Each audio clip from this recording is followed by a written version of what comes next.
इंडोजोनिक forces.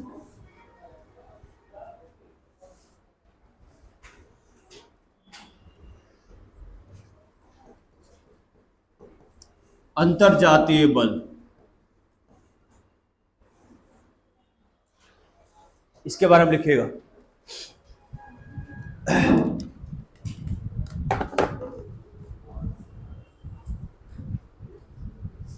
पृथ्वी के अंदर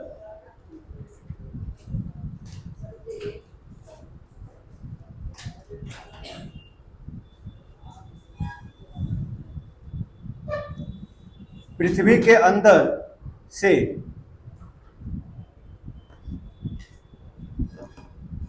निकलने वाली ऊर्जा, पृथ्वी के अंदर से निकलने वाली ऊर्जा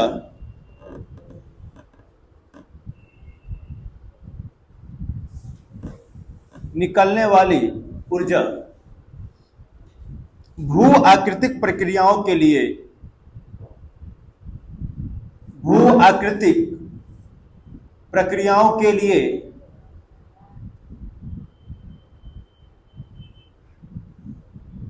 प्रमुख बल स्रोत होती हैं। भू आकृतिक प्रक्रियाओं के लिए प्रमुख बल स्रोत होती हैं।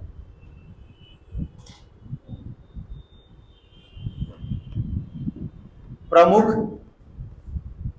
बल स्रोत होती हैं। इसकी उत्पत्ति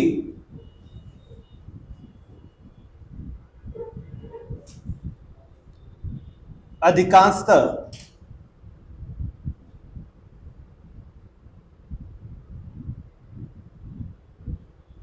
पृथ्वी के घूर्णन कौमा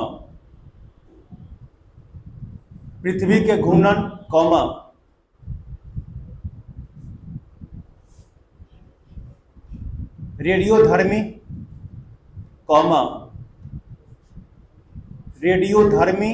कौमा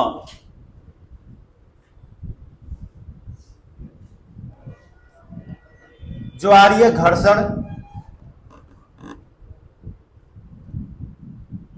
घर्षण इत्यादि से उत्पन्न होती हैं। आर्या, इत्यादि से उत्पन्न होती हैं। चलिए पहले हम लोग ये देखें कि ये बल उत्पन्न होता कहां से, किस प्रकार से होता है। तो जो हमारे धरातल के अंदर जो बल की उत्पत्ति होती है उसी को क्या बोलते हैं, इंडोजेनिक फोर्स या अंतरजातीय बल। इससे प्रभाव क्या पड़ेगा, इससे प्रभाव क्या होता है। तो हमने कुछ आपको बताया था कि बहुत सारे देखिएगा वलन पड़ेंगे। वलन से क्या होता है, पर्वतों का निर्माण होता है, साथ में भ्रंश का निर्माण होगा, घाटी का निर्माण होगा, महाद्वीप का निर्माण होगा, और क्या महासागर का निर्माण होगा, और क्या ज्वालामुखी उत्पन्न होगी। ये सारे हमारे इंडोजेनिक फोर्स की वजह से होते हैं। जो भूकंप आते हैं वो किसके कारण आते हैं, इंडोजेनिक फोर्स की वजह से। जो ज्वालामुखी आता है आंतरिक बल की वजह से आते हैं। इसी को पूरा हम लोग इसके बारे में हम लोग पढ़ेंगे। नेक्स्ट लिखिएगा आप।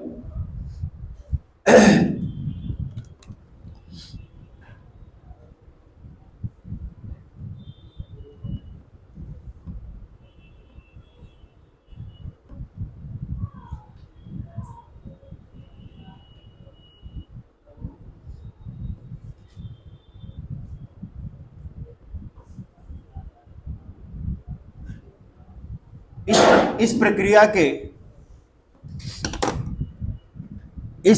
के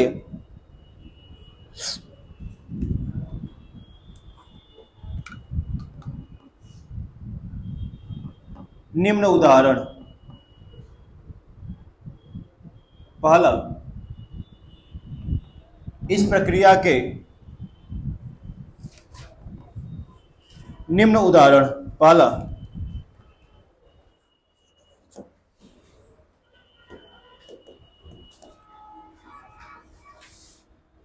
पटल इसको क्या बोलते हैं हिंदी में? विरूपण। पटल विरूपण, डायस्ट्रोफिज्म।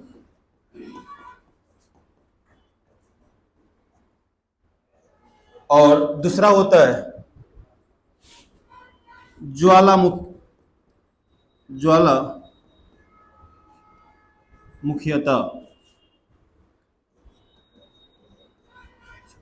वेल्कोनिज्म।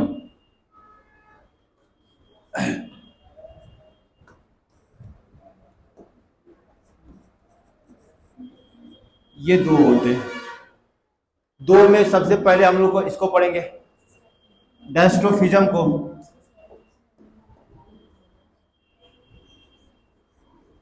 पटल विरूपण को।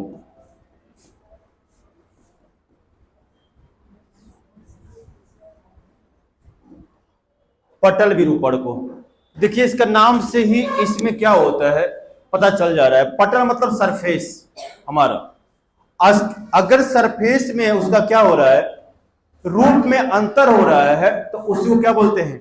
पटल विरूपण। चलिए इसकी चर्चा करते हैं।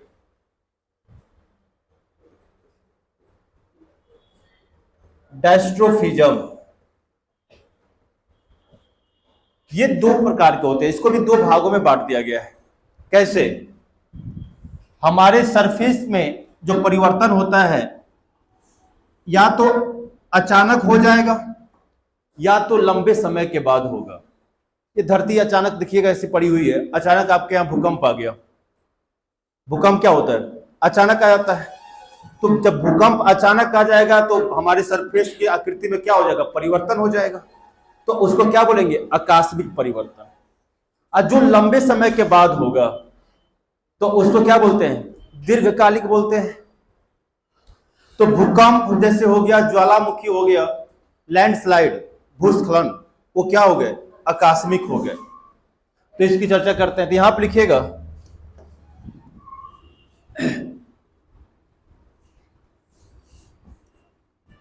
अल्पकालिक। अल्पकालिक मतलब कि कम समय में, या सडनली, या अचानक, जो भी कहिए।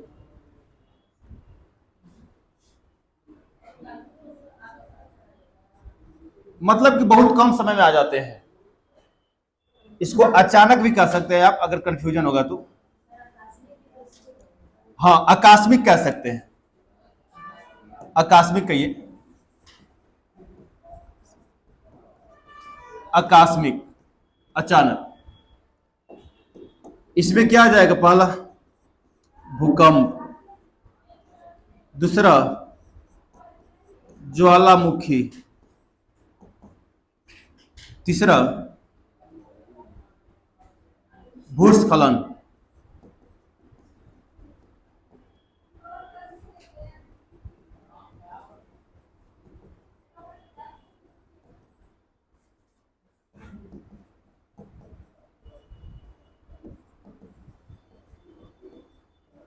लैंडस्लाइड।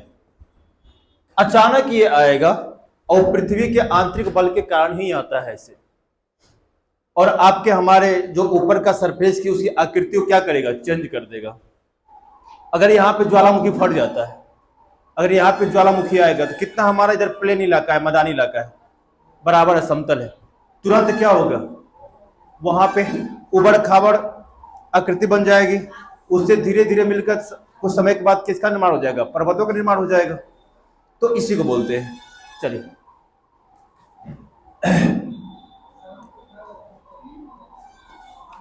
अब दूसरा में लिखेंगे दीर्घकालिक।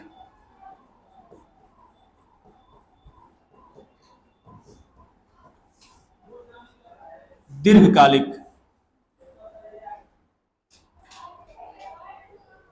दीर्घकालिक बल।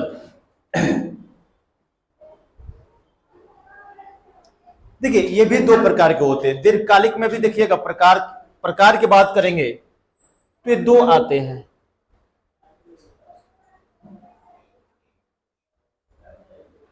एक ऊपर की ओर बल लगेगा, धीरे धीरे धीरे धीरे ऊपर की ओर लगेगा।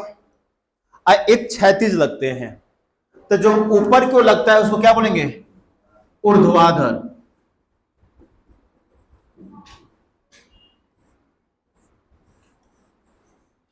और जो पैरेलल लगेंगे ऐसे, उसको क्या बोलते हैं? क्षैतिज।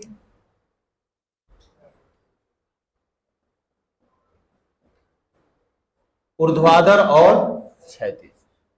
जब अगर मान लीजिए ये चीज हमारी एक बुक है, इसको समझते हैं इसको। अगर इस पे हम लोग बल लगाते हैं, ये है, अगर ऊर्ध्वाधर ऊपर की ओर लगे, ये क्या हो रहा है? इसका जो सतह हो रहा है क्या हो रहा है? थोड़ा सा ऊपर उठेगा, क्या होगा? ये ऊपर ऐसे उठ जाएगा। जब ये प्लेन था और जब नीचे से फोर्स काम करेगा तो ये सतह क्या हो जाएगा? ऊपर उठेगा। तो ऊपर उठेगा तो आकृति कैसे बनेगी इसकी? ऐसे बन जाएगी, ऐसे नहीं बनेगी जी। और जब ऐसे बन जाएगा तो इसको क्या बोलते हैं? पर्वत। या तो ये ऊपर हो गया, ये नीचे हो गया। अगर इसमें पानी आ गए तो इसको क्या बोलेंगे? महासागर। और इसको क्या बोल सकते हैं? महाद्वीप। अगर ये भूमि है, ऊपर है, तो क्या बोल देंगे? महाद्वीप। तो कहने के मतलब जब ऊर्ध्वाधर ऊपर की ओर जब फोर्स लगे और धीरे धीरे लंबा समय से लगते आ रहा है, तो किसका निर्माण करेगा? महाद्वीपों का निर्माण करेगा।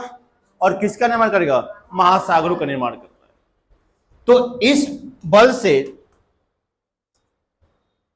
जो ऊपर की ओर से काम करेगा, या तो ऐसे ऊपर हो जाएगी भूमि। जब ऊपर हो जाएगी तो उसको बोलेंगे हम लोग क्या? महाद्वीप। अगर ये नीचे रहेगा, महासागर। तो कह सकते हैं कि जो दीर्घकालिक बल में जो ऊर्ध्वाधर बल है, उस बल से किसका निर्माण होता है? महाद्वीपों का और महासागरों का।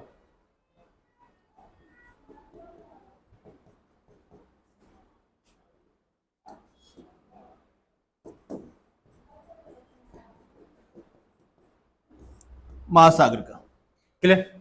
अब बात करेंगे क्षैतिज का। क्षैतिज देखिएगा, क्षैतिज बल कैसे काम करेंगे?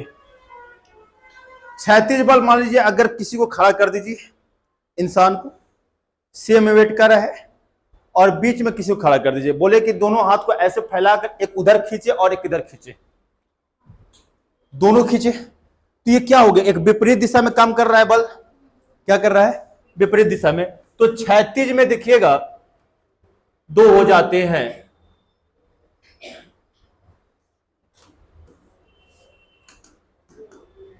एक विपरीत दिशा में काम करेंगे, मान लीजिए ये दो हो गए,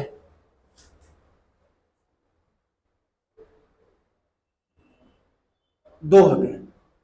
एक ऐसे काम करेंगे, एक क्या करेंगे? सेम डायरेक्शन में काम करेंगे, ऐसे। दोनों में अंतर क्या होगा?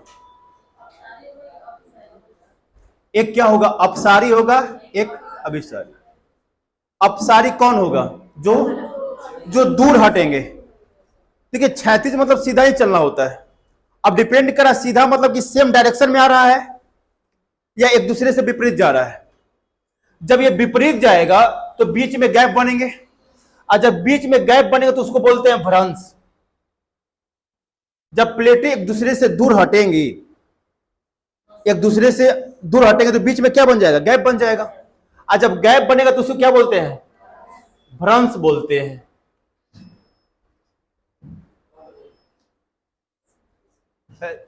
कट गया।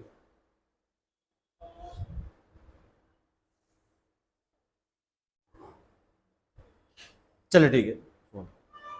आज जब वो एक दूसरे के समक्ष ही आएंगे, एक दिशा में ही आएंगे, तो क्या होगा? वो क्या हो जाएगा? वहां पे प्लेट्स क्या होंगी? फोल्ड हो जाएंगी। आपस में जब टकराएंगे तो क्या हो जाएगा? फोल्ड हो जाएगा। तो इस फोल्ड को क्या बोलते हैं हिंदी में? वलन। क्या बोलते हैं? वलन। और जब ऐसे टकराएगा तो किसका निर्माण करेगा? पर्वत का निर्माण कर देगा। तो जब प्लेटें एक दिशा में जाती हैं तो पर्वतों का निर्माण होता है, जब एक दूसरे के विपरीत दिशा में जाएंगी तो भ्रंश का निर्माण होता है, घाटी का निर्माण होता है। समझ में आया? तो क्षैतिज जब बल काम करेंगे तो उससे भ्रंश और पर्वत का निर्माण होगा, और जब ऊर्ध्वाधर बल काम करेंगे तो महाद्वीप और महासागर का निर्माण होगा।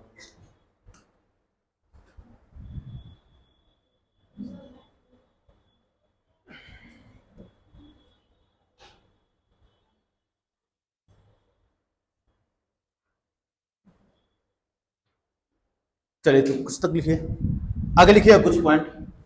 वो कहाँ चला गया? चलिए इसको इंडिकेट कर लीजिएगा, क्षैतिज को। अगर क्षैतिज बल विपरीत दिशा में काम कर रहा है तो किसका निर्माण करेगा? भ्रंश का निर्माण करेगा। और सेम दिशा में काम कर रहा है तो ऐसे क्या हो जाता है? वलन। इससे पर्वत का निर्माण हो जाता है।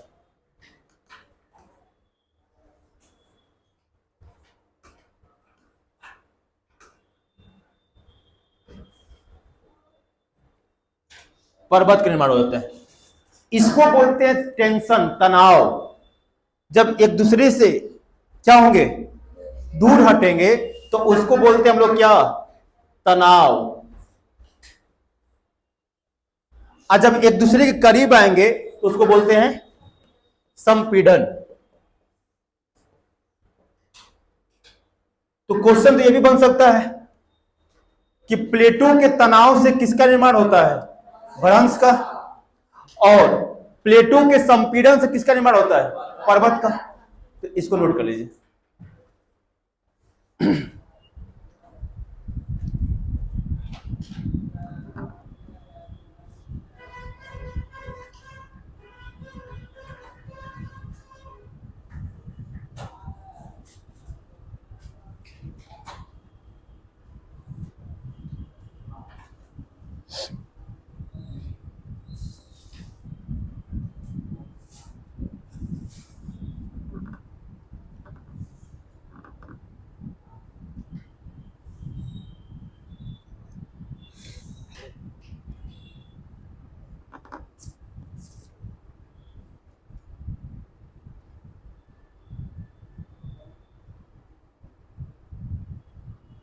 हो गया?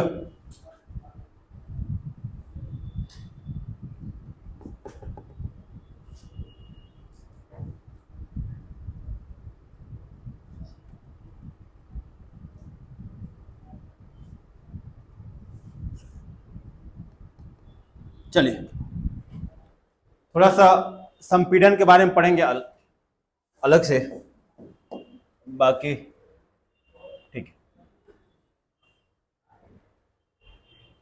भ्रंश समझ लीजिए, पहले भ्रंश समझ लीजिए, उसके बाद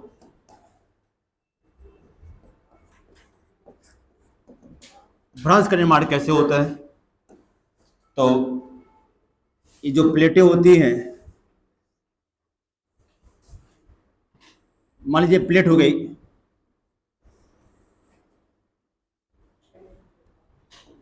और ये ऐसे है।